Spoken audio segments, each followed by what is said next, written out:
All right, so here is the finished product. Finally got it all cleaned up. It took a while. Let's take a look at what she looks like. Plenty of dings and dents. But overall, I think I'm happy with the way it turned out. We've got all of the grenade launching capabilities here. Rangefinder. It's a little corroded under there, but that's to be expected. Sat in a barn forever. Again, gas shut off, grenade launching, sight there. All is operational and works. Still a little cruddy.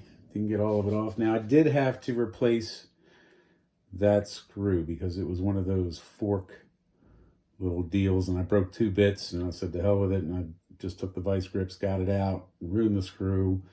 And for right now, I Home Depot'd it with a stainless steel screw. I'm going to get the screw probably from Numrich or somebody, but that is not the original screw. But it all cleaned up nice. The cracks have been stabilized, and we've got the, I'll show you here. This one now, I try to do it from underneath, but I just used a little nail that I had in the back there and sort of recessed it into this knob. But when it was underneath here, it kept trying to fall out as the bolt would slam shut. So turned it up. I'm not mad about it. I'll figure something else out in the future, but for now that works. The stock was very, very dry. So I actually took a coat of tung oil, rubbed it in, and then you could tell the paper toweling was ripping, that the stock was so rough and dry. So I took some 4-aught steel wool and rubbed it down after the first coat, put 2 more coats of tung oil on it, and the gun came alive. Really did.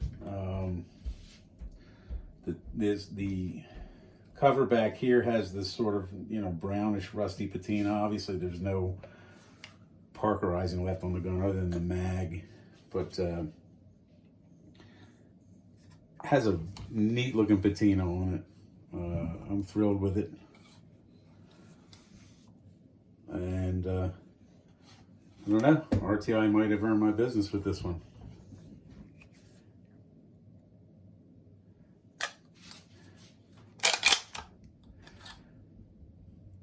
Bolt stop works.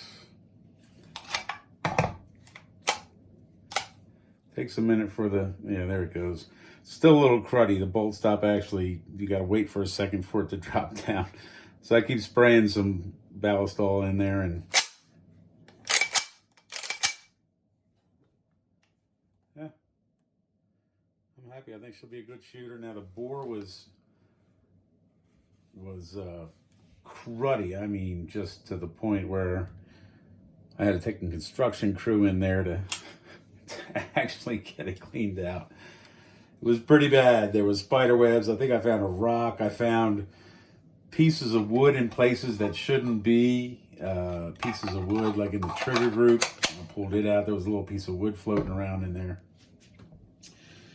And what else? Now there is a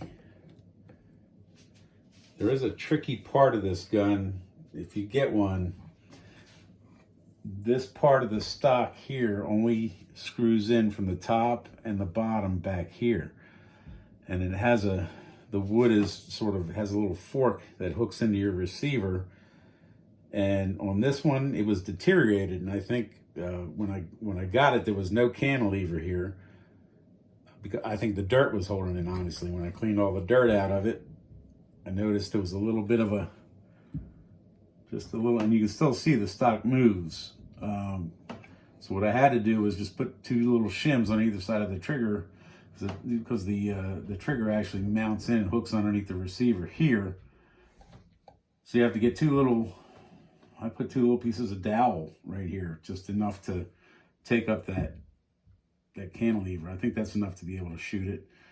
But that is something to be concerned about. When this wood deteriorates and wears away, in here, it will, there's nothing you can do about it. It will just sort of cantilever like that. So other than that, I'm happy with the gun. And I think it's money well spent.